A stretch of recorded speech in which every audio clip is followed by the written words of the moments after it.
ஒருத்தன் பட்ட பகலில் வந்து வெட்டியிருக்கான், எல்லோரும் பார்த்துருக்காங்க, எல்லா எவிடன்ஸும் கரெக்டாக இருக்குது. கடைசியில் வந்து ஜென்னி ஃபார் ஜஸ்டிஸ் திரைப்படத்தின் ஆஹா இப்படி இருக்கலாம்னு நினைக்கிறேன். அவங்க யார் போராடுறது லாயருக்கு ஜஸ்டிஸ் ஃபார் ஜென்னி. இதில் ஜேஜேன்னு போட்டதுனால எனக்கு அவங்க ஞாபகம்லாம் வந்துருச்சு. மரியாதைக்குரிய பத்திரிகை மற்றும் அனைத்து ஊடக நண்பர்களுக்கும் என்னுடைய பணிவான வணக்கம் தெரிவிச்சுக்கிறேன். அதே மாதிரி முன்னால் உட்காந்துருக்க வாழ்த்து வந்திருக்கும் அனைத்து நண்பர்களுக்கும் என்னுடைய வணக்கத்தை தெரிவிச்சுக்கிறேன். நான் இன்னும் படம் பார்க்கலையேன்னு நினச்சிட்டு இருந்தேன். எல்லோரும் இனிமேல் தான் போட போகிறாங்கன்னா, ஆனால் சதீஷ் பார்த்துட்டார் அப்படின்னாங்க. சதீஷ் அவர் நடிகர், இயக்குனர், தயாரிப்பாளர். அவர் சமீபத்தில் பண்ண படம் வந்து ஹிந்தி கூட இப்போ ரீமேக் ஆகுது அப்படிங்கிற அளவுக்கு அது சக்ஸஸ்ஃபுல்லாக பண்ணியிருந்தார். ஸோ ரொம்ப சந்தோஷமாக இருக்குது. ஏன்னா படங்கள் இப்போல்லாம் ரீமேக் பண்ணுறதுங்கிறது கொஞ்சம் ரேராக தான் ரீமேக் ஆகுது. ரொம்ப நல்ல படங்கள் ரொம்ப நல்லா கலெக்ஷன் ஆச்சு அப்படின்னா தான் ரீமேக் ஆகுது. ஸோ அந்த மாதிரி ஹிந்தியில் பண்ண போகிறாங்கன்னு சொல்லும்போது ரொம்ப சந்தோஷமாக இருந்தது. ஸோ அவர் படம் பார்த்துட்டு அவர் சொல்கிறாரு அப்படிங்கும்போது கண்டிப்பாக கரெக்டாக அவருடைய இது ஃபோட்டோகிராஃபி பற்றி, கேமராமேனை பற்றி சொல்லிட்டு இருந்தார், மியூசிக் பற்றி சொன்னார். அப்புறம் அந்த படமும் ஒரு டிஃப்ரெண்ட்டான ஒரு இதில் எடுத்திருக்காங்க அப்படின்னு சொன்னார். ஸோ எனக்கும் முதல்ல எல்லாத்துக்கும் வணக்கம் சொல்லிடலாம்.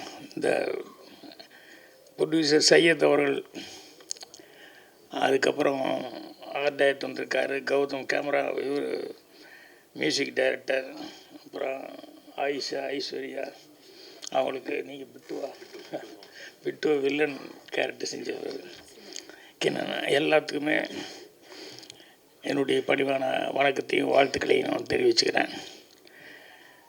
ப்ரொடியூசர் இவர் டைரக்டர் வந்து சந்தோஷ் அவர்கள் வந்து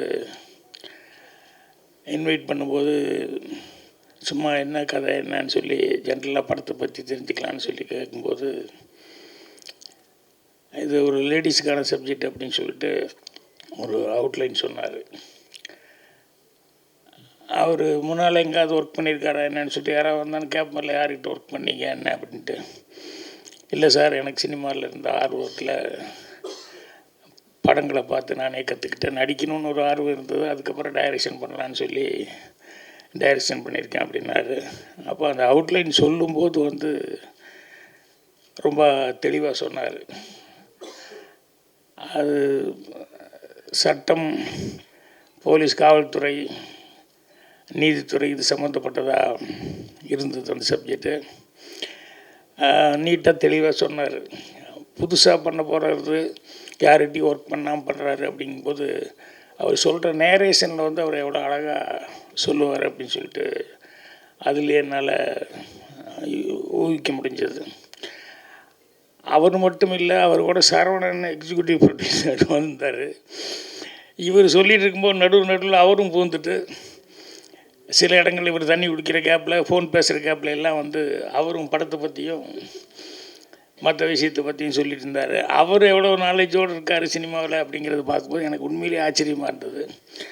அது எல்லாத்த விட பெரிய ஆச்சரியம், ப்ரொடியூசர் சையத் வந்து ஆரம்பித்தார் பாருங்கள் கதையை பற்றி. ஸோ வெறும் பணம் போட்டு படம் பண்ணுற தயாரிப்பாளராக மட்டும் இல்லாமல் அவரும் இந்த கதை என்ன ஏது அப்படிங்கிறதெல்லாம் கேட்டு தெளிவாக வந்து இதை பண்ணியிருக்காரு அப்படின்னு சொல்லும்போது அதை தான் கேமராமேன் வந்து யாரோ பேசும்போது சொல்லிட்டாங்க, எல்லாருமே கதையை பற்றி பேசிட்டாங்க, இனிமேல் நான் அதை பற்றி என்ன சொல்கிறது அப்படின்னு சொல்லிட்டு அவரோட தொழில் ரீதியாக சில விஷயங்கள் சொன்னார். டே எஃபெக்ட்டுக்கு என்ன கேமரா யூஸ் பண்ண, எதை வச்சு ஷூட் பண்ண, நைட் எஃபெக்ட்டுக்கு அதுக்கு காரணங்கள் இதெல்லாம் சொன்னார். ஸோ சதீஷ் அவர்கள் பர்டிகுலராக வந்து கேமராமேனை வந்து அப்ரிஷியேட் பண்ணியிருக்காருங்கும்போது எனக்கும் படம் பார்க்கணும் அப்படிங்கிற மாதிரி ரொம்ப ஆர்வமாக இருந்தது.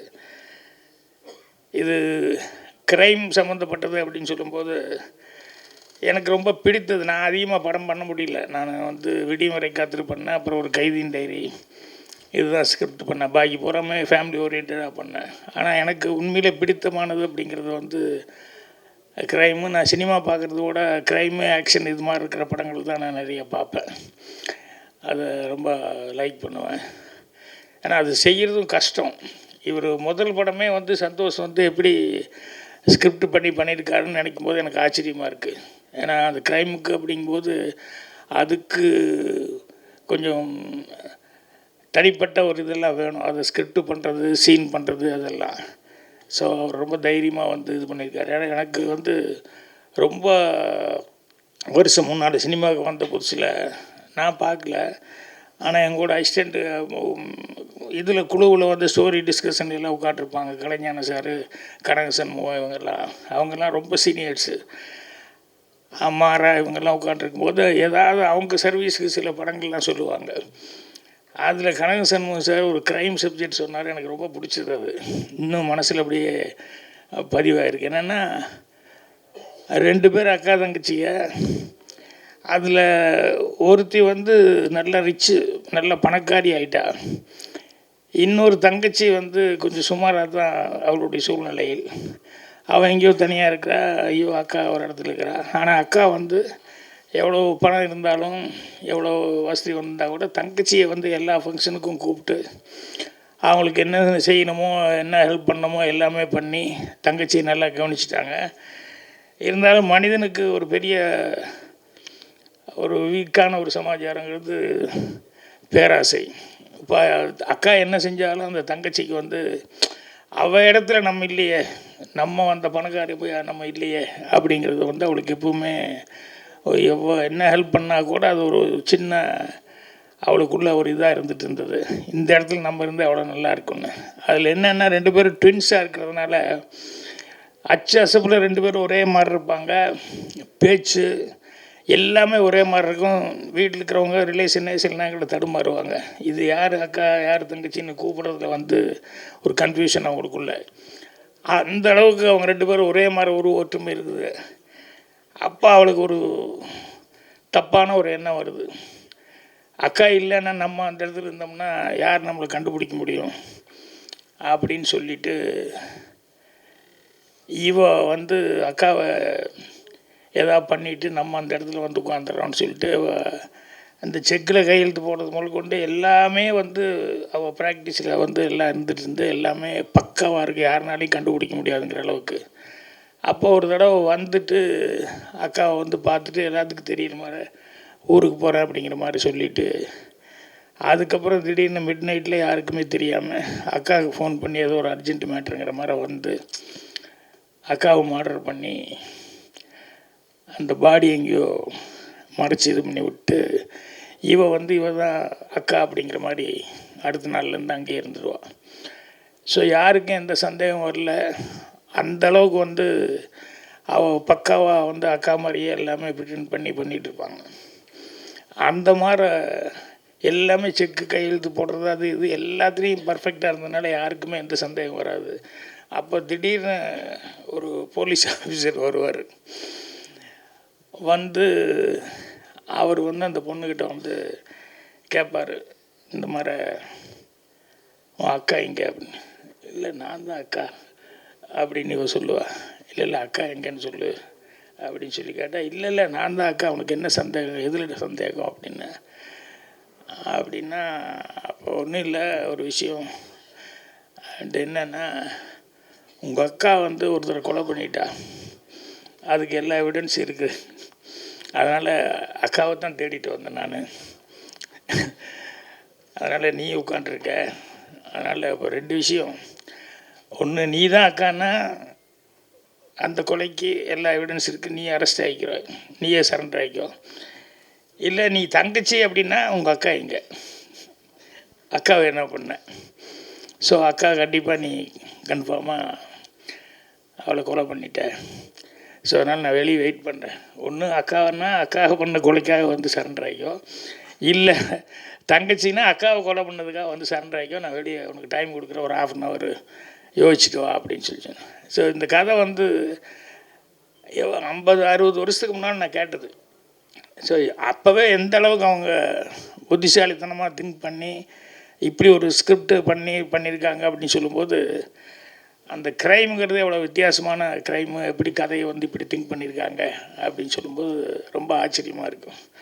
அதே மாதிரி இதில் சட்டம், லாயர் அது இதுன்னு சொல்லி அதெல்லாம் நிறையா வருது. எனக்கு சின்ன வயசுலலாம் வந்து இந்த அந்த கோட்டுக்கிட்டலாம் போட்டு அந்த இதெல்லாம் கட்டிக்கிட்டு யுவர் ஆனர் அப்படின்னு சொல்லிட்டு லாயர்கள்லாம் பேசும்போது பார்த்தா எனக்கு ரொம்ப அது ஒரு பெரிய ஹீரோ மாதிரி எனக்கு ஒரு ஃபீலிங். அதனால் நம்ம லாயருக்கு தான் படிக்கணும் அப்படின்னு சொல்லிட்டு சின்ன வயசில் ஆசைப்பட்டேன். அப்புறம் பார்த்தா சூழல்கள் அது படிக்க முடியல. அப்புறம் கடைசியில் எதுவுமே டிகிரிக்கே படிக்க முடியல போச்சு. அது வேறு பிஎஸ்சியே ஃபெயில் ஆகி வந்துட்டோம். இந்த லாயர் அப்படின்னு சொல்லும்போது சினிமாவில் வந்து திருடன் வந்து ரொம்ப புத்திசாலித்தனமாக என்னென்ன பாதுகாப்பு பண்ணி வச்சுருந்தாலும் அதை வந்து எல்லாத்தையும் தாண்டி எப்படி வந்து திருடிட்டு போகிறான் அல்லது ஒரு தப்பு பண்ணிட்டு போகிறான், க்ரைம் பண்ணிட்டு போகிறான் அப்படிங்கிறது அவனுக்கு அதுக்கு ஒரு புத்திசாலித்தனம் வேணும்.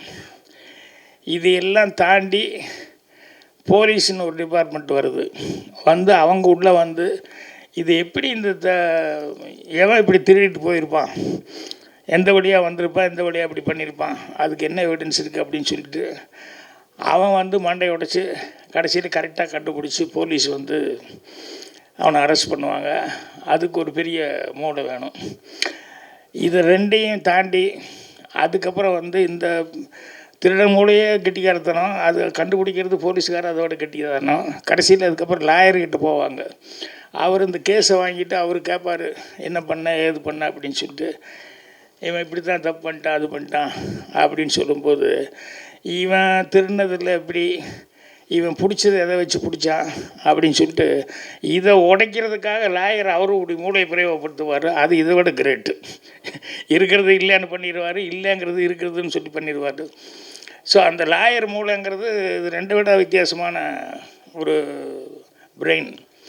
ஒரு கேஸ் வந்து ஒருத்தன் பட்ட பகலில் வந்து வெட்டியிருக்கான், எல்லோரும் பார்த்துருக்காங்க, எல்லா எவிடன்ஸும் கரெக்டாக இருக்குது. கடைசியில் வந்து யாருனாலையும் ஒன்றும் பண்ண முடியாது, அவனுக்கு ஜட்ஜ்மெண்ட் வரப்போகுது அப்படின்னு சொல்லும்போது அப்போ அவன் வந்து யாரோ ஒருத்தர் வந்து இந்த லாயர் எப்படி அவர் எப்படியா வெளியே கொண்டு வந்துடுவார் அப்படின்னு. அப்போ அவங்க கூட இருக்கவங்களுக்கு யாருக்குமே நம்பிக்கை இல்லை, இந்த லாயர் எப்படி வெளியே கொண்டு வர முடியும், எல்லோரும் விட்னஸோடு பார்த்துட்டாங்க, பகல்லையே நடந்தது, இதுக்கு சான்ஸே இல்லையா அப்படின்னா இல்லை அப்படின்னா அவர் கொஞ்சம் ஃபீஸ் அதிகமாக கேட்பார், ஆனால் கண்டிப்பாக வெளியே கொண்டு வந்துடுவார் அப்படின்னு. அப்புறம் போனால் ஒரு 25 லட்சம் கொடுத்தீங்கன்னா கொண்டு வந்துடுறேன் நான் அப்படிங்கிற மாதிரி சொன்னால் யாருக்கு நம்பிக்கை இல்லை கண்டிப்பாக கொண்டு வந்துடுறேன் அப்படின்னு சொல்லிவிட்டு அடுத்த நாள் வந்து கோர்ட்டை வந்து வாதாடும்போது அவர் வந்து என் ஆள் கொலை பண்ணான்னு சொல்லியிருக்காங்க. அதுக்கு வந்து ஒரு அறுவாடை கொண்டு வந்து வச்சுருக்காங்க. அதனால் ஒரு 1 ஹவர் டைம் எடுத்து அதுக்கப்புறம் நீங்கள் தீர்ப்பு சொல்லுங்கள் அப்படின்னு சொல்லி ஜட்ஜுக்கிட்ட அந்த அறுவாள் எடுத்துகிட்டு போய் கரெக்டாக வெட்டினாள் அவருடைய பிளட்டு தானா அப்படின்னு சொல்லி அதை செக் பண்ணிட்டு வந்து சொல்லுங்கள் அப்படின்னா ஒரு 1 ஹவர் கழித்து வந்து அதில் இருந்த ரத்தம் மனுஷ ரத்தமே இல்லை, ஆடு வெட்டி அந்த ரத்தம் தான் அப்படின்னு சொல்லி ரிப்போர்ட் வந்துடுச்சு. இவர் என்ன பண்ணாருன்னா டிபார்ட்மெண்ட் ஆளுக்கு இவ்வளோ லட்சம் வாங்கினார் இல்லையா, அதை பாதுகாப்பாக வச்சுட்டு பண்ண போலீஸ்காரன் அவனுக்கு ஒரு 5 லட்சத்துக்கு கொடுத்து அதை ஒரு 1 ஹவருக்கு மட்டும் கொண்டு வந்துட்டு அப்புறம் மறுபடியும் திருப்பி கொண்டு போய் வச்சிடலாம் கொடுன்னு சொல்லி அதை வாங்கிட்டு வந்து அதை க்ளீன் பண்ணிவிட்டு ஆட்டை வெட்டி அந்த ரத்தத்தை வந்து இது பண்ணதுக்கப்புறம் கொண்டு போய் உள்ளே வச்சிரு அப்படின்னு சொல்லி அதை மாற்றிட்டார். ஸோ அவ்வளோ பணம் 25 லட்ச ரூபா அப்படின்னு சொல்லி கேட்டவர் வந்து எவ்வளோ புத்திசாலித்தனமாக அந்த அறுவாலையே வந்து இது மனுஷ ரத்தமே இல்லை அப்படிங்கிற அளவுக்கு பண்ணியிருக்காரு. அப்படிங்கும்போது அந்த லாயருக்கு உண்டான அந்த பிரெயின் அப்படிங்கிறது. ஸோ இது எல்லாத்த விட இன்னொன்று பாருங்கள், திருடன் கெட்டிக்காரன், அதுக்கப்புறமா வந்து போலீஸ் அதை விட கெட்டிக்காரன், லாயரை அவங்க எல்லாத்த விட கெட்டிக்காரன். ஆனால் இதையெல்லாம் தாண்டின ஒரு கெட்டிக்காரத்தனம் அந்த மூளை இருந்தால் தான் ஒரு ரைட்டர் ஆக முடியும். ஏன்னா அந்த 3ஐயுமே கிரியேட் பண்ணுறது இவன் தான். போலீஸ் திருடனையும் தான் கிரியேட் பண்ணி ஆகணும், எப்படி திருடுறான்னு, போலீஸ் எப்படி கண்டுபிடிக்கிறாங்கிறது இவன் தான் கிரியேட் பண்ணணும், லாயர் எப்படி ஆர்கியூ பண்ணுறாருங்கிறதும் ரைட்டு தான் கிரியேட் பண்ணணும். அப்படிங்கும்போது இந்த ரைட்டருங்கிறவன் எல்லாமே தாண்டி அவன் யோசிக்கணும் அப்படின்னு சொல்லி அந்தளவுக்கு அதுக்கு வந்து நாலேஜ் இருக்கும். அதனால தான் க்ரைம் செய்யும்போது வந்து எவ்வளோ கேர்ஃபுல்லாக வந்து க்ரைம் பண்ணுறாங்க அப்படின்னு சொல்லிட்டு அந்த மாதிரி சப்ஜெக்ட்டுக்கெல்லாம் பண்ணுறாங்க. ஏன்னா இப்போ வந்து ட்ரெண்ட் ஆகிப்போச்சு. வெப் சீரிஸ் அது எல்லாமே நிறையா பார்த்தீங்கன்னு சொன்னோம்னா எல்லாமே ஏதாவது ஒரு க்ரைமு அதை எப்படி கண்டுபிடிக்கிறாங்க என்ன அப்படிங்கிறது அதை ஃபாலோ பண்ணியே போகுது. அது என்னென்னா படம் பார்க்கும்போது ஒரு இன்ட்ரெஸ்ட்டாகவும் இருக்கும் அந்த மாதிரி கதைகள் பண்ணும்போது. ஸோ இப்போ என்கிட்ட வந்து பேசிகிட்டு இருக்கும்போது கூட ஒரு 2 படத்தை பற்றி சொல்லிக்கிட்டு இருந்தார். அவசியம் பாருங்கள், இந்த படங்கள்லாம் உங்களுக்கு பிடிக்கும் அப்படின்னு சொல்லிட்டு. ஸோ அவர் வந்து க்ரைம் வந்து இந்தளவுக்கு ஃபஸ்ட்டு படம் இந்த ஜஸ்டிஸ் ஃபார் ஜென்னி அதை வந்து அதை தான் க்ரைமாக அதை வந்து மெயினாக வச்சுட்டு பண்ணியிருக்காரு. ஸோ ஒரு தப்பு நடக்குது அப்படிங்கிறது நமக்கு தெரிஞ்சிருச்சு, கதையில் வந்து இது பண்ணுச்சு. அதை வந்து அந்த தப்பை வந்து நிவர்த்தி பண்ணுறதுக்கு அதை அந்த கேஸை மறுபடியும் எடுத்து ஏதோ பண்ணுறாங்க அப்படிங்கிற மாதிரி இந்த கதை வந்து ஒரு அவுட்லைனில் கேள்விப்பட்டேன். ஸோ கதை வந்து கேட்டப்பவே ரொம்ப இன்ட்ரெஸ்டிங்காக இருந்தது. இப்போது சதீஷ் அவர்களெல்லாம் சொன்னதுக்கப்புறம் பார்த்தா எப்போ படம் போடுவாங்க அப்படிங்கிற அளவுக்கு இருக்குது. ஸோ அவசியம் இந்த மாதிரி படங்கள் வந்து இது யார் எவ்வளோ பேர் நடிச்சிருக்காங்க, எவ்வளோ ஃபெமிலியர் அப்படிங்கிறத விட சப்ஜெக்ட் நல்லா இருந்து அதுக்கு தகுந்த மாதிரி ஆர்டிஸ்ட்டுக்கு வந்து கரெக்டாக பர்ஃபார்மன்ஸ் பண்ணியிருந்தாங்க அப்படின்னு சொன்னோம்னா கண்டிப்பாக படம் பார்க்குற எல்லாத்துக்குமே அது ரொம்ப இம்ப்ரெசிவாக இருக்கும். ஸோ அதனால் இந்த படத்தை நானும் எதிர்பார்த்துட்ருக்கிறேன். கண்டிப்பாக பத்திரிகையாளர்கள்லாம் வந்து இந்த மாதிரி அது எல்லாமே பொதுவாக நீங்கள் வந்து படங்களுக்கு வந்து பத்திரிகை மற்றும் டிவி ஊடக நண்பர்கள் அவங்க வந்து கொடுக்குற அந்த ஃபஸ்ட்டு பேஸாக அவங்க வந்து ஓப்பனிங்கை வந்து பார்த்துட்டு அவங்க சொல்கிறது வச்சு, ஏன்னா நிறைய பேர் இன்றைக்கும் சினிமா பார்க்குறவங்க ரிவ்யூவில் என்ன வந்திருக்கு பார்த்துட்டு போகலாம், சும்மா அனாவசியமாக காசு செலவு பண்ண வேண்டாம் அப்படிங்கிற லெவலில் தான் இருக்காங்க. அதனால் எல்லாருமே வந்து அந்த ரிவ்யூக்காக வெயிட் பண்ணுறாங்க. ஸோ உங்களுடைய ரிவ்யூங்கிறது வந்து இந்த மாதிரி சின்ன படங்களுக்கு நல்ல படங்களுக்கு கண்டிப்பாக ஒத்துழைப்பு கொடுக்குற அளவுக்கு இருக்கணும். அதை நீங்கள் செய்வீங்க அப்படின்னு சொல்லிட்டு நான் நம்புகிறேன். ஸோ இந்த டீமுக்கு எல்லாத்துக்குமே வந்து அட்வான்ஸாக என்னுடைய வாழ்த்துக்களை தெரிவிச்சுக்கிறேன். சதீஷ் படம் எப்படி ஹிந்திக்கு போச்சு அதே மாதிரி வந்து இவருடைய படமும் இந்த படமும் வந்து ஜஸ்டிஸ் ஃபார் ஜென்னியும் வந்து கண்டிப்பாக அடுத்த லாங்குவேஜ்லாம் இப்போவே பை லாங்குவேஜ்லாம் எடுத்துக்க எனக்கு தெரியாது, நான் தமிழ் தான் அப்படின்னு. அப்புறம் என்னடா ஒரே கேரளா வாடையாக இருக்குது, எல்லாருமே மலையாளத்தில் கொஞ்சம் பேசுகிறவங்களாம் நிறையா பேர் இருக்காங்க அப்படின்னு சொல்லி அப்புறம் கேட்டால் ஒருத்தர் பேசும்போது தான் தெரிஞ்சது பை லாங்குவேஜில் தான் பண்ணியிருக்காங்க, தமிழ் அண்ட் மலையாளம் அப்படின்னு சொல்லி. ஸோ அதனால் அடுத்தது வந்து அடுத்த லாங்குவேஜுக்கெல்லாம் கூட இந்த படம் வந்து ரீமேக் ஆகி சக்ஸஸ்ஃபுல்லாக போகணும் அப்படின்னு சொல்லி என்னுடைய வாழ்த்துக்கள் தெரிவிச்சுக்கிறேன். நன்றி, வணக்கம்.